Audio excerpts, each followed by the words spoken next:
Today, we are here to show you how you can make the most out of your yearly feng shui start of 2024.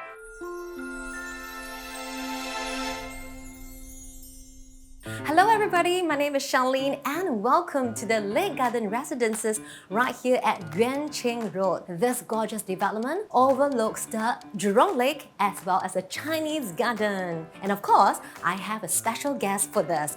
Let's check out who my special guest is. Let's check this out. Hey! Wow! Hi Sharlyn! Hello. Thank you Hi. for inviting me again to your beautiful home. Hi everyone, I'm Mark Tan from Wei Feng Shui Group. So nice to see you. Well, you brought a gift for her. This is my Tanjia. You cannot take. If you want, I can give you another one. Okay, say one now. Okay, Mark, you're here for a very important task. Yes. We all want to know how we can make the most out of our yearly feng shui start, especially for this year, 2024. I don't know if you remember, when I first came to our house, we were discussing about design ideas, furniture placement, color usage and stuff like that. From then on, I come on a yearly basis That's to right. help you check out what stars are in what areas and how it could affect you.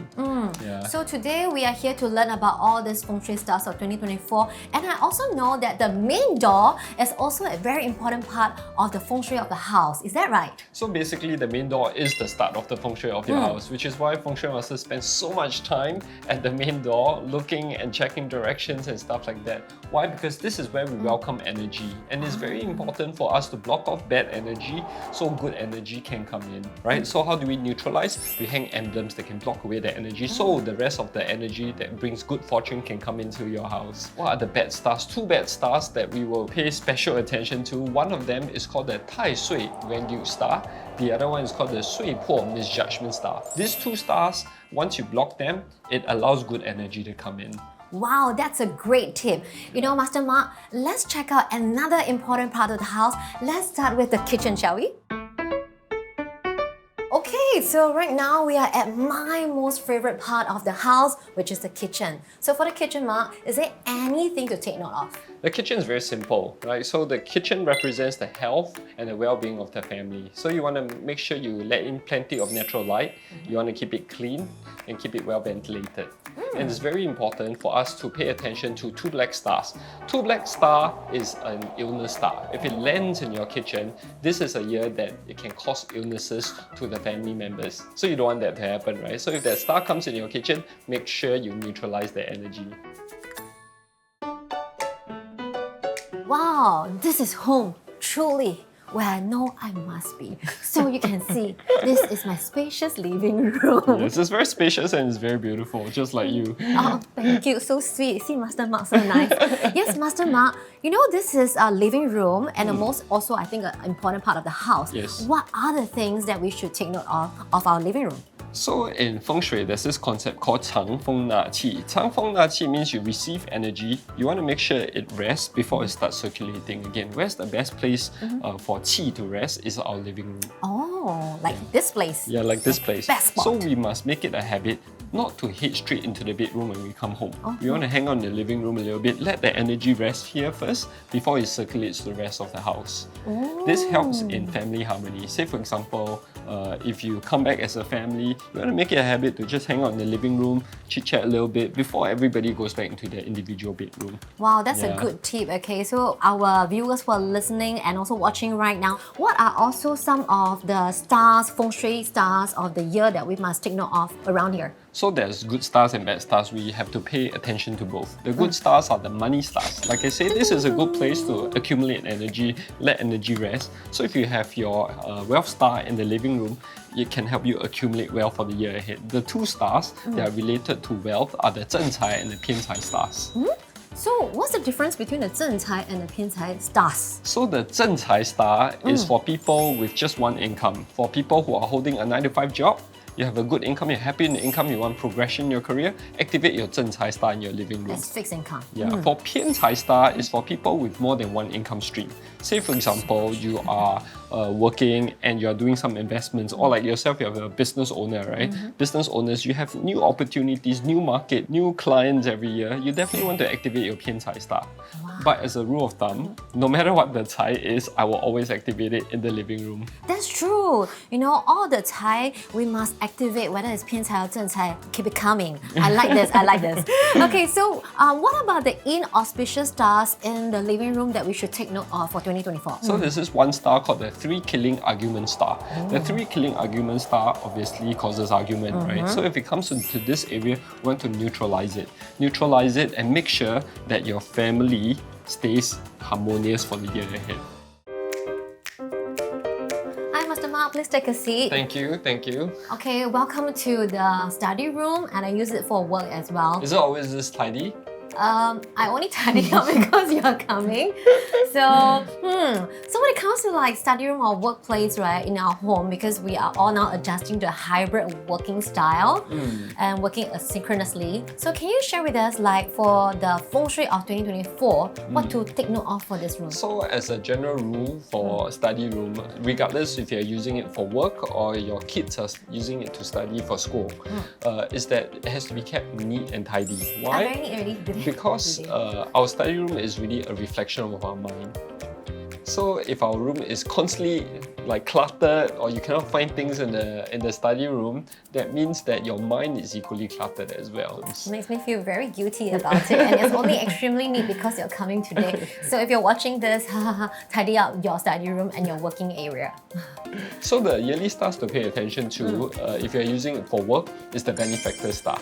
Benefactor is very important at work, right? We all know in order for us to progress, we need people's help. That's right? right. To have good relationship with our colleagues and our bosses is extremely important. That's right, the benefactors are your 贵人, you know, must have a lot of them. Yeah, so if you're using for your kids' study, then the Wenchang star becomes very important as well. Wenchang star helps us concentrate, it helps us absorb information better. The one star I will pay attention to on the yearly basis. I was going to say that, which inauspicious star? Yeah, it's the 3 killing star. So same as the living room, it causes disharmony. So you don't want to be in an unhappy situation in school or at work, right? And it causes you distraction when you're studying here. So I'll definitely neutralize that star if I can in the study room. This is my master bedroom. Very nice. Thank you, thank you. So we've covered the living room and the workspace and also the kitchen. And right now, this is the also very important part of the house where I spend about 8 to 10 hours a day trying to recharge and sleep. Yeah, but first of all, it's very important to understand that this is a room for us to connect with our partners and to rejuvenate, right? That's so right. Two categories are very important. One is our relationship with our partner, second is our health. So in terms of relationship, we want to keep our room as cozy as possible. You know, you want to have symbols of your love for each other in the room displayed. You know, maybe if a wedding photo, trips that you have taken and stuff like that. Try to have a bit of those photos in the bedroom itself. Okay. In terms of health, it's important to keep this room airy and bright. Let in natural light. A bit like the kitchen, let in natural light. Every time we have ailing health, two areas we want to look at. First is the bedroom, second is the kitchen.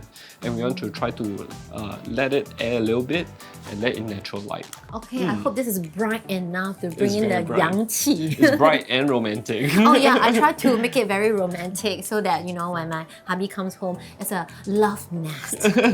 Yeah, so some of the stars that we want to pay attention to are, first of all, the 正桃花 star.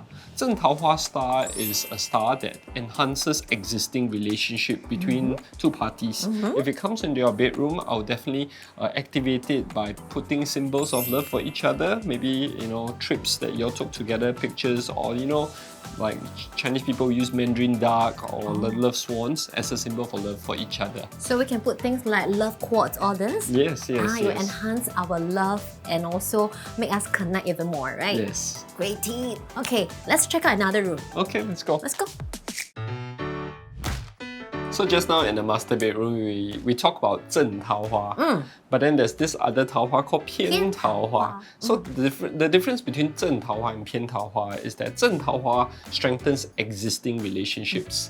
偏桃花 helps you gain more relationships. We need to gain. So if you're single and if you don't like your current group of suitors or you don't like your friends, you want more friends, 偏桃花 is a really useful flower or a very useful star for us to activate. And you do have solutions like how we should activate it, right? So usually the best way to activate 桃花 of any sorts is to put fresh flowers because it's booming and it represents romance. But usually in bedrooms, sometimes I like myself, I'm very allergic to pollen. Me too. So you can also, put symbols of love or maybe your love subject photo in your 偏桃花 position to gain their attention. Run a bit wild. Okay, so like symbolic love, decor and ornaments like that. I see. And as with all bedrooms, and this is true for all bedrooms, regardless whether it's master bedroom or just a singles bedroom, you always want to pay attention to two stars that are not very good. One is called the 2 black illness star, which we mentioned a couple of times earlier, and then this other star called the 5 yellow star. 5 yellow star causes accidents, causes failures in business and loss of money and stuff like that. So if those stars enter our bedroom, we definitely want to neutralize the energy before we start thinking about romance. Okay, that's important, okay? So once neutralized, then we can activate and enhance the luck. Exactly. Okay, always try to neutralize first. That's also another tip. Thank you, Master Mark, for all your tips. I learned so much, and I hope that all these recommendations will help you. Now, Master Mark, before you go, do you have any final advice for all of us?